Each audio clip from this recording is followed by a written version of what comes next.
বিসমিল্লাহির রহমানির রহিম। জি, গতদিনে আমরা প্রথম সবক পড়েছিলাম, আজ আমরা প্রথম সবক পড়ব।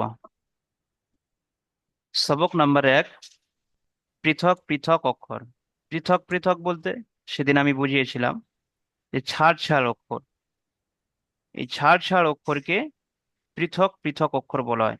যেমন আলিফ, এখানে দেখুন আলিফের সঙ্গে কোনো আর অক্ষর নেই, তো এখানে একটি অক্ষর আছে, এই জন্য করে এদের পৃথক পৃথক অক্ষর বলা হয়। জি, তাহলে আজকের আমরা পৃথক পৃথক অক্ষরকে পড়বো। কতদিন আমি বলেছিলাম, আজও বলছি, একটু সবাই খেয়াল রাখবেন। আলিফ থেকে ইয়া পর্যন্ত 29টি অক্ষর আছে। আলিফ থেকে ইয়া পর্যন্ত মোট 29টি অক্ষর আছে। তার মধ্যে থেকে দেখবেন দুটি অক্ষরের নিচেই ঠিক এরকম শিকে আছে, দেখতে পেয়েছেন জি? জি। দুটো অক্ষরের নিচে এরকম শিকে আছে, সেই দুটি অক্ষর হলো আলিফ এবং হামজা। আলিফ এবং হামজা। হামজা। হামজা। এই দুটি অক্ষর টান হবে না। এই শিখে দেওয়ার অর্থ হলো এই অক্ষর দুটি টান হবে না। তো আমরা এখানে কি বলবো? আলিফ। কেউ যদি বলে আলিফ তো ভুল হবে, আমাদের বলতে হবে আলিফ, টান হবে না। তাহলে আমরা আলিফ। বুঝতে পারলাম যে অক্ষরের নিচে শিখে থাকবে সেই অক্ষর টান হবে না। সেই অক্ষর কয়টি? দুইটি, একটি হলো আলিফ আর একটি হলো হামজা। এই দুটি অক্ষর টান হবে না। বাকি যে অক্ষরগুলি আছে আরো 27টা, তার মধ্যে থেকে দেখবেন কিছু অক্ষরের নিচে এক লেখা আছে, আর কিছু অক্ষরের নিচে এরকম দেখবেন 3 লেখা আছে। তো যে অক্ষরের নিচে এক লেখা আছে সেটি একালি পরিমাণ টান দিয়ে পড়তে হবে। আর একালিফের টান কতটুকু? একটা বন্ধ আঙুল খুলতে যতক্ষণ সময় লাগে ঠিক ততটুকু, এতটুকু সময়ে একালিফ বলা হয়। তো আলিফ থেকে ইয়া পর্যন্ত দুটি অক্ষর টান হলো না, হামজা এবং আলিফ।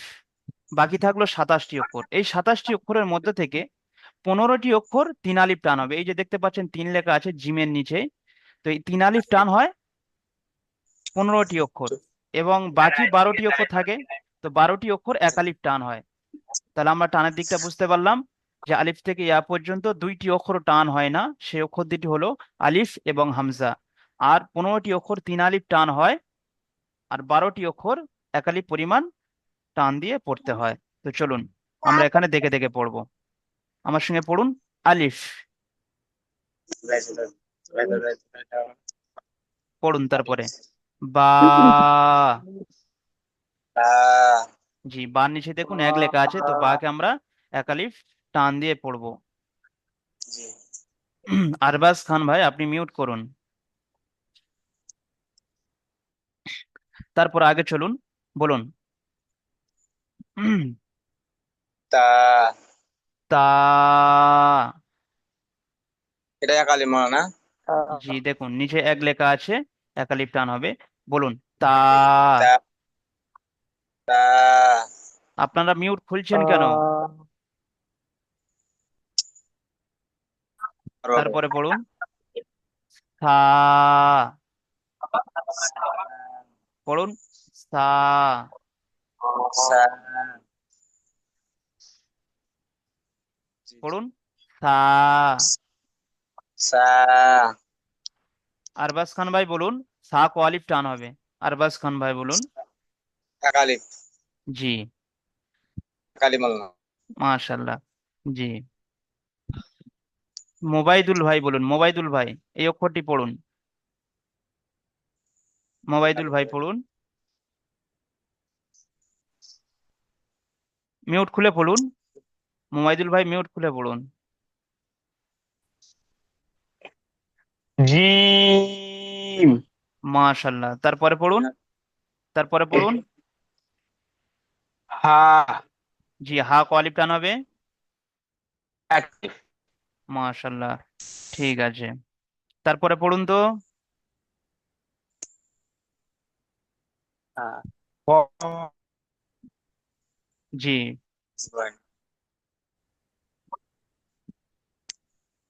জি, সকলে পড়ুন। হ। খ। মাশা। ও। জি, নিচে লেখা আছে দেখুন এক আলিফ, এক লেখা আছে, তো এক আলিফ জি। টান হবে। হ, জি হ, মাশাল্লাহ, জি। আচ্ছা, এখানে একটু খেয়াল করুন তো, খর মাথায় দেখুন স্টার চিহ্ন লেখা আছে, তাই না? যেখানে একটা স্টার আছে ছোট মতো, সবাই দেখতে পাচ্ছেন জি, এই স্টার। আলিফ থেকে ইয়া জি জি পর্যন্ত সাতটি অক্ষর, সাতটি অক্ষর এমন আছে, সেই অক্ষরের মাথায় দেখবেন এরকম স্টার আছে। তো স্টারের অর্থ জি হলো এই অক্ষর কটি মুখ গোল করে গোল উচ্চারণ করে হবে, পড়তে হবে। মুখ গোল করে গরম পড়তে হবে। তো যেমন এখানে এই খর উপরে স্টার আছে, তো খ কে কি করে পড়তে হবে? মুখ গোল করে পড়তে হবে, খ। কেউ যদি বলে খা, তো পড়াটি ভুল হবে। ঠিক এরকম সাতটি অক্ষর আছে, হ, সৎ, দত, ত, জ, কফ, ঠিক আছে? এরকম সাতটি অক্ষর আছে, যে সাতটি অক্ষরকে মুখ গোল করে পড়তে হয়, খেয়াল রাখবেন। তাহলে স্টার চিহ্ন আমরা বুঝতে পারলাম যে স্টার চিহ্ন থাকলে মুখ গোল করে পড়তে হয়। আর কটি অক্ষরে এমন আছে? সেটি হলো সাতটি অক্ষরে, জি। তারপরে পড়ুন, দেখুন, দাল, মাশাল্লাহ, ফিনালি জি। দেখুন, দালের নিচে তিন লেখা আছে, তো তিন আলিফ টান হবে, দাল, দা জি। রাকেশ ভাই বলুন, রাকেশ ভাই পড়ুন তো, একটু মিউট খুলে পড়ুন, রাকেশ ভাই মিউট খুলে পড়ুন, এটি আমি যেটি মার্ক করলাম। বারবার করে মিউট হয়েছে এখানে। জি, রাকেশ ভাই মিউট খুলে পড়ুন, রাকেশ ভাই পড়বেন, আমি যাকে নাম বলছি সেই পড়বেন, রাকেশ ভাই।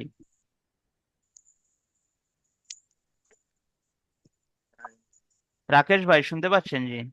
রাকেশ শেখ ভাই, মাইকে চিহ্নটি মারুন, মাই, জি পড়ুন, রাকেশ ভাই পড়ুন এই অক্ষরটি যেটা আমি লাস্ট মার্ক করলাম।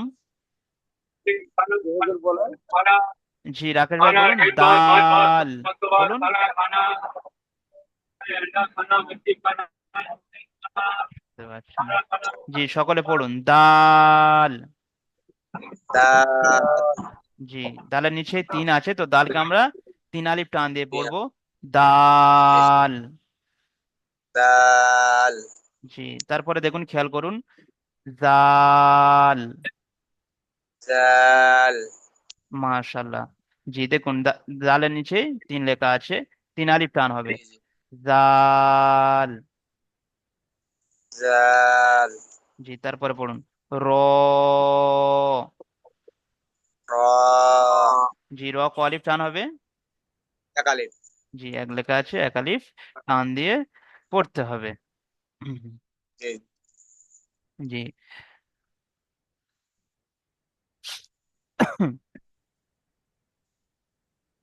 তারপরে পড়ুন এখানে, চলুন আমার সঙ্গে পড়ুন, যা, জা জি। দেখুন, যার নিচে এক আছে, তো এক আলিফ টান হবে, আবার বলুন, যা, জা জি। তারপর পড়ুন, সিন, সিন আবার আলিফ পড়ুন, সিন, তিন জি। তিন ক আলিফ টান হবে, তিন আলিফ তিন জি। আলিফ তিন আলিফ সিন, সিন তিন মাশাআল্লাহ। তারপরে পড়ুন, শিন, শিন জি।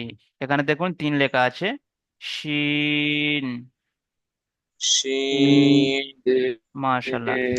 এখানে একটা বিষয় বোঝার আছে, সিন আর শিন দুটি একই, কিন্তু আওয়াজটা পার্থক্য করতে হবে। যেটা নোক্তা জি নেই জি সেটা একটু পাতলা আওয়াজ হবে, এই আওয়াজটি হবে, যেটা নোক্তা নেই। আর যেটা নোক্তা আছে, তিনটি নোক্তা আছে, ওই আওয়াজটা একটু মোটা হবে, শিন, শিন মাশাআল্লাহ। তারপর আগে চলুন, সদ, সাদ জি। দেখুন নিচে কয় লেখা আছে? তিন লেখা আছে, তাই না জি? তিন আলিফ টান হবে, তিন জি আলিফ পড়ুন, সদ, সাদ জি। মাশরেকুল ভাই, মাশরেকুল ভাই পড়ুন তো, এই স্টার চিহ্নটি যে আছে এর কারণ কি, কি করে পড়তে হবে? মাশরেকুল ভাই বলুন,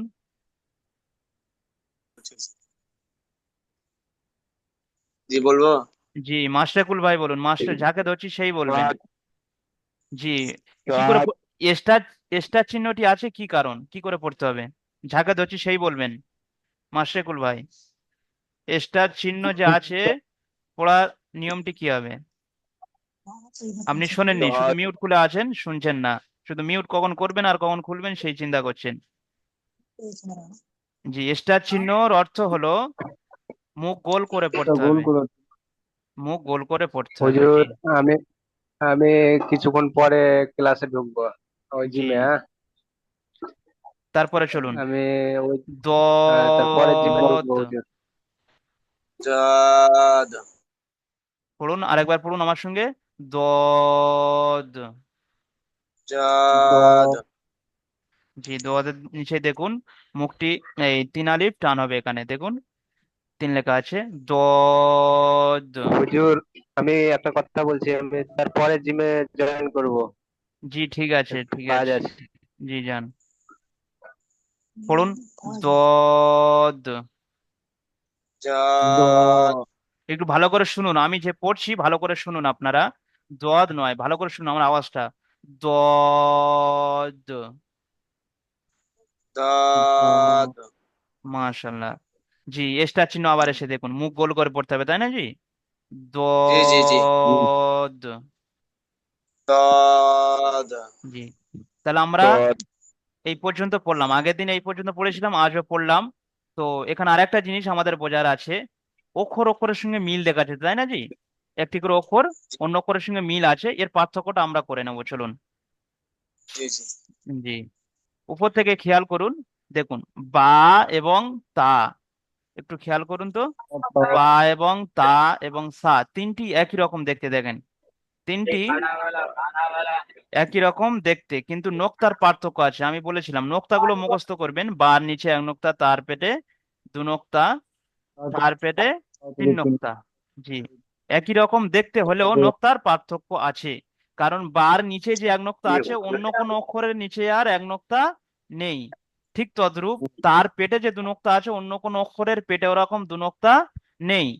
ঠিক তদ্রূপ তার পেটে যে তিন নোক্তা আছে অন্য কোনো অক্ষরের ওরকম তিন নোক্তা নেই। তাহলে একটা অক্ষর আর একটা অক্ষরের সঙ্গে মিল হতে পারে না। আকৃতিতে একটু দেখতে একই হলেও নোক্তার পার্থক্য আছে। ওই জন্য করে আমরা যখন পড়বো ধ্যান দিয়ে মনোযোগ দিয়ে পড়তে হবে যে অক্ষর অক্ষরের সঙ্গে মিলিয়ে যাচ্ছে কিনা। তো নোক্তার পার্থক্যটা ঠিক করে আমাদের করতে হবে। দেখুন আমি এখানে লিখে দেখাচ্ছি, আপনারা একটু খেয়াল করুন। একই রকম অক্ষর দেখতে, কিন্তু নোক্তার পার্থক্য দেখুন। আমি এখানে প্রথমবারে দিলাম এটি বা দিলাম, নিচে এক নোক্তা দিলে কি হয়ে গেল জি বলুন তো। বা, তাই না জি। বা জি, বা হয়ে গেল। নিচে এক নোক্তা দিলে বা হয়ে গেল। আচ্ছা, ঠিক ওই নোক্তাটা আমি যখন তুলে নেব, নিয়ে ওখানে আমি দুটি নোক্তা পেটে দিয়ে দেব, দিলে কি হয়ে যাবে, তা তা হয়ে যাবে। মাশাল্লাহ। আবার যদি ওটা তিনটে নোক্তা করে দিই কি হয়ে যাবে, কোন অক্ষর বলুন তো। সা জি, তো এইভাবে আমাদেরকে মুখস্থ করতে হবে। তাহলে নোক্তার পার্থক্যটা আমরা বুঝতে পারলাম, নোক্তার পড়াটা বুঝতে পারলাম যে বার নিচে এক নোক্তা, তার পেটে দু নোক্তা, তার পেটে তিন নোক্তা। আকৃতিতে একই রকম দেখতে হলেও নোক্তার পার্থক্য আছে। জি, তারপরে যে খেয়াল করবেন একটু, জিম, হা এবং খ তিনটি একই রকম আজি দেখতে দেখুন। আমি এখানে লিখে দেখাচ্ছি দেখুন। জি দেখুন, পেটে এক নোক্তা দিলে কি অক্ষর হবে এটা জি। জি জিম। জি, মাশাল্লাহ। আচ্ছা, যখন আমি এখান থেকে নোক্তাটি তুলে নেব, একই রকম দেখতে দেখুন ওরকম আরেকটি অক্ষর আছে, নোক্তাটি আমি এখান থেকে তুলে নিলাম, যা ধরবো সেই বলবেন। জি, মাসুদ ভাই বলুন তো, মাসুদ গাজী ভাই বলুন তো। আমি এখানে যখন নোক্তাটি তুলে নিলাম তো এখানে কোন অক্ষর হলো এটি বলুন তো, মাসুদ ভাই বলুন। জি, মাশাল্লাহ, হা হলো। ঠিক আছে, মিউট করে নেন, সবাই মিউট করে নেন, আমি যাকে ধরবো সেই মিউট খুলবেন। জি, তারপর একটু খেয়াল করুন। জি, চাঁদ মোহাম্মদ ভাই বলুন, চাঁদ মোহাম্মদ বলুন তো ভাই। এখানে আমি যে নোক্তাটা মাথায় দিলাম কোন অক্ষর হয়ে গেল, চাঁদ মোহাম্মদ ভাই বলুন তো একটু। শুনতে পাচ্ছেন চাঁদ মোহাম্মদ ভাই? চাঁদ মোহাম্মদ শেখ ভাই, আপনি মিউট খুলে বলুন তো। না পারবে না হ্যাঁ কেমন জি ভাই বলুন, দেখুন তো। হ্যাঁ। জি বলুন, কি অক্ষর এটা হলো জি। আমি যে লিখেছি এখানে উপরে এক নোক্তা দিয়েছি, কি হ মাশাল্লাহ, খ। তাহলে চিনতে পেরেছেন তো জি? জি। জিম, হা, খ, তিনটি একই রকম দেখতে হলেও নোক্তার পার্থক্য আছে। জি, জিমের পেটে এক নোক্তা হয়, হর মাথায় নোক্তা হয়, এবং হার নোক্তা হয় না। বুঝে এসছে জি? জি, এরকম আগে আমরা তাহলে দেখে দেখে পড়বো। পড়ার সময় হুজুর একটু আমার মনে। ছবিটা আসছে না। জি ঠিক আছে, দেখতে পাচ্ছি আপনাকে। আমি দেখতে পাচ্ছি না আমার ছবিটা স্ক্রিনে। জি ভাই, তারপরে খেয়াল করুন, দাল এবং জাল একটু খেয়াল করুন সব করে। দাল এবং জাল একই রকম দেখতে, দেখুন। দাল, জাল, একই রকম দেখতে। আবার এখানে নোক্তা, কিন্তু দেখুন নোক্তার পার্থক্য আছে। দালের নোক্তা নেই, কিন্তু জালের নোক্তা আছে। যে আমি এখানে লিখে দেখাচ্ছি, আপনারা একটু খেয়াল করুন। ঠিক এইভাবে আপনারা লিখে প্র্যাকটিস করবেন, আগামীকাল লিখে আনবেন সবাই। 3 পৃষ্ঠার করে লিখবেন, 3 পৃষ্ঠার করে দেখে দেখে দেখে 2 পৃষ্ঠার লিখবেন, এবং না দেখে 2 পৃষ্ঠার লিখবেন। একবার দেখে দেখে দেখে 2বার লিখবেন, এবং না দেখে 3বার লিখে আনবেন। জি, বলুন তো, আরবাজ খান ভাই বলুন, এখানে যখন আমি নোক্তা দেব না, শুধু এই অক্ষরটি দেবো, তখন কি হচ্ছে এই অক্ষরটি, বলুন তো? দাল। জি, মাশাল্লাহ। আচ্ছা, আবু বাক্কার ভাই বলুন, আবু বাক্কার ভাই বলবেন, যখন আমি এই অক্ষরটির উপরে নোক্তা দিয়ে দেবো, তখন কোন কোন অক্ষর হয়ে যাচ্ছে? আবু বাক্কার ভাই বলুন তো। জল। জি, মুখ গোল করে নয়, আপনি মুখ একটু লম্বা করুন। জাল বলুন আমার সঙ্গে, জাল। আবু বাক্কার ভাই বলুন তো। জল। জি, জাল। জি জি, মাশাল্লাহ। জি, ঠিক তারপরে একটু খেয়াল করুন, এখানে র এবং জা একই রকম দেখতে, তাই না জি? দেখুন তো, র এবং ওল। জা, দেখুন একই রকম দেখতে, তাই না জি? আহ, র এবং জা একই রকম দেখতে। আচ্ছা ভাই, আবু হানিফা ভাই বলুন, আমি যে অক্ষরটি লিখছি আপনি বলবেন। আবু হানিফা ভাই বলুন তো, আমি যে অক্ষরটি লিখলাম বলুন আপনি। বলুন তো, এই অক্ষরটি বলতে পারবেন? বাসা যাচ্ছে, মোবাইলে কিছু দেখা যাচ্ছে না। জি, একটু মিউট করুন, আপনি পরে বলবেন। জি, আবু আবু হানিফা ভাই শুনতে পাচ্ছেন জি? আহ, জি, বলুন তো এই অক্ষরটি কি, বলতে পারবেন? নোক্তা নেই কিন্তু, দেখুন তো। ও, জি, মাশাল্লাহ। কে, আবু বকর ভাই বললেন জি?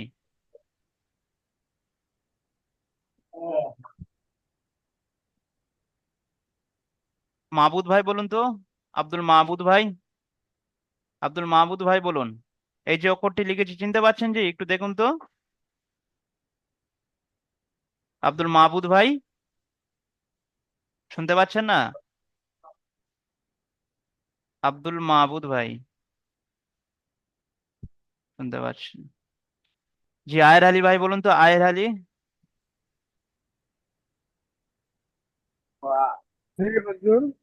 আয়ের আলী, আহের আলী ভাই বলুন।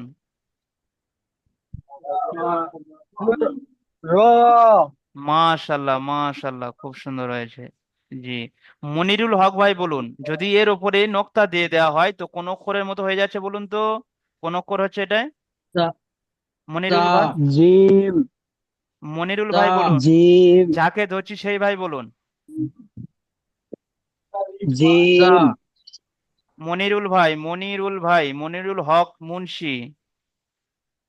যা মাশাল্লাহ, যা। যে ভাই বলছিলেন মনিরুল, আপনিও বলছিলেন ওটা জিম। হ্যাঁ। জিম নয়, যা জি। একটু খেয়াল করে দেখুন, যা, দেখতে পাচ্ছেন জি? যা, যার যা। পাশে আমি যা যা। লিখেছি, জিম বলছেন আপনি, যা। একটু খেয়াল করতে হবে জি, যা। মুখস্থ করবেন ভালো করে অক্ষরগুলি, একদম দেখে দেখে পানির মতো মুখস্থ করে নেবেন। কিচ্ছু নেই, দেখুন, একটু ধ্যান দিয়ে পড়লে আপনার মাথায় বসে যাবে ইনশাল্লাহ। জি, তারপরে দেখুন, সিন এবং শিন একই রকম দেখতে, দেখুন তো। সিন এবং শিন একই রকম দেখতে, কিন্তু নোক্তার পার্থক্য আছে, দেখুন। সিন এবং তিন শিন, তাই না জি? তিন। জি। হুজুর আচ্ছা, এর আওয়াজ পার্থক্য আছে, আমি আগে বলেছি আওয়াজ পার্থক্য আছে, যেটি নোক্তা নেই, অর্থাৎ এই প্রথমটি। এর আওয়াজটা একটু পাতলা হয়, সিটির আওয়াজের মতো, ঠিক এরকম আওয়াজটা বার হবে, সিন। আর যেটি নোক্তা আছে, তিনটি নোক্তা, এর আওয়াজটা শুনতে একই হলে আওয়াজটা একটু পার্থক্য আছে, মোটা হয়। শিন, তালবেশ শ, শিন। জি। তো এর আমরা চিনবো কি করে সিন আর শিনের মধ্যে পার্থক্যটি? দেখুন তো, নোক্তা তিনটে, দেখুন নোক্তা এর তিনটে ব্যাক আছে, উপরে দেখুন মাথার তিনটে গোল আছে, কিন্তু এর নোক্তা নেই, আর এর নোক্তা আছে। আর সারও তিনটে নোক্তা আছে, এখানে খেয়াল করুন, এই যে সা, সা আর শিনটি তা পার্থক্য করবো কি করে দেখুন, সা, সা এবং শিন। জি দেখুন, তা শিনের সিন কিন্তু, সিনের কিন্তু তিনটি ব্যাক আছে উপরে মাথায়, দেখুন এরকম পাগড়ির মতো ব্যাক আছে। ব্যাক হুম, ব্যাক আছে এরকম, ব্যাক হয়ে তারপরে শিন হবে, আর এরকম উপরে তিনটি নোক্তা হবে। আর নোক্তা যখন ওটি সা হবে, তে তিনটে ব্যাক হবে না, ওই একটার ভিতরে তিনটি নোক্তা হবে, ঠিক এরকম একটার ভিতরে কি হবে, তিনটি তিনটি নোক্তা। নোক্তা জি, এরকম তিনটি নোক্তা হবে। যে একটু দেখুন, খেয়াল করুন, সিনের তিনটে ব্যাক আছে, তার উপরে তিনটি নোক্তা আছে, কিন্তু সার পেটে তিনটে নোক্তা, ওর কোনো ব্যাক নেই বিস্কানে, দেখুন, তাই না জি? তাহলে আমরা দেখলে বুঝতে পারবো যে সিনের তাহলে তিনটে এরকম পাগড়ির মতো ব্যাক হবে, একটা সেটা সিন হবে। আর যেটা একটার ভিতরে তিনটে নোক্তা হবে, সেটি হবে সা। তাহলে আমরা সা সা এবং সিনের পার্থক্য বুঝতে পারলাম। জি। পার্থক্য জি, তারপরে দেখুন সোয়াদ এবং দদ, সোয়াদ এবং দদ একই রকম দেখতে, একটু খেয়াল করুন তো, নোক্তা আবার পার্থক্য আছে, সোয়াদের নোক্তা নেই, কিন্তু দোয়াদের নোক্তা আছে, খেয়াল করুন নোক্তা একটু। জি, খেয়াল করুন, সদ বলুন, সদ, এবং দদ। জি, সোয়াদের নোক্তা নেই, দেখুন সোয়াদ খালি আছে, এইভাবে মুখস্থ করবেন, সোয়াদ খালি, সোয়াদের মাথায় নোক্তা নেই, কিন্তু দোয়াদের মাথায় এক নোক্তা আছে, দেখতে একই রকম হলেও এক নোক্তা সোয়াদের নোক্তা নেই, দোয়াদের মাথায় এক নোক্তা আছে। জি। নোক্তা আছে।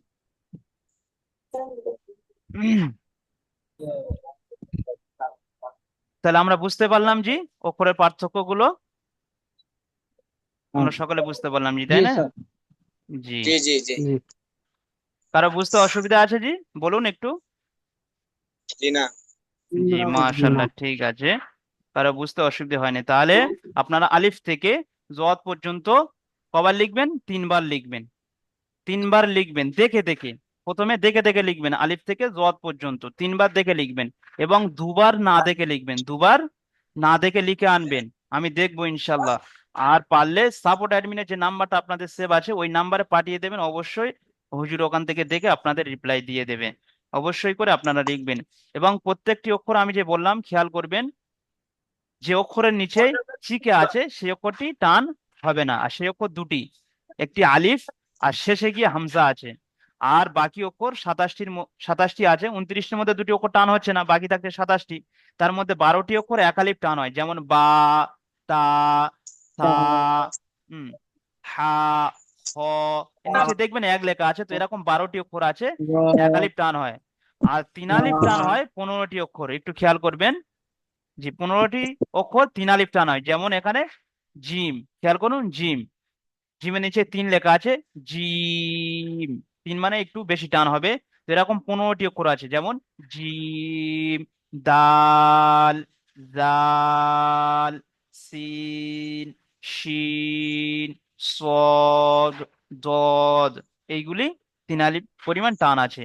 আমি আগামীকাল অবশ্যই আপনাদেরকে ধরবো যে মোট কয়টি অক্ষর আছে, 29টি অক্ষর আছে, তার মধ্যে কয়টি অক্ষর টান হয় না বলতে হবে, দুইটি অক্ষর আলিফ এবং হামজা। আবার জিজ্ঞাসা করব কয়টি অক্ষর এক আলিফ টান হয়, আপনাদের বলতে হবে 12টি অক্ষর এক আলিফ টান হয়, কি কি তাও বলতে হবে। এবং তিন আলিফ টান হয় 15টি অক্ষর, সেটিও মুখস্থ করবেন, কি কি আমি ধরবো বলতে হবে। যে প্রথম, হুজুর, আমি একটা কথা বলি। হুজুর, একটা কথা বলছি যে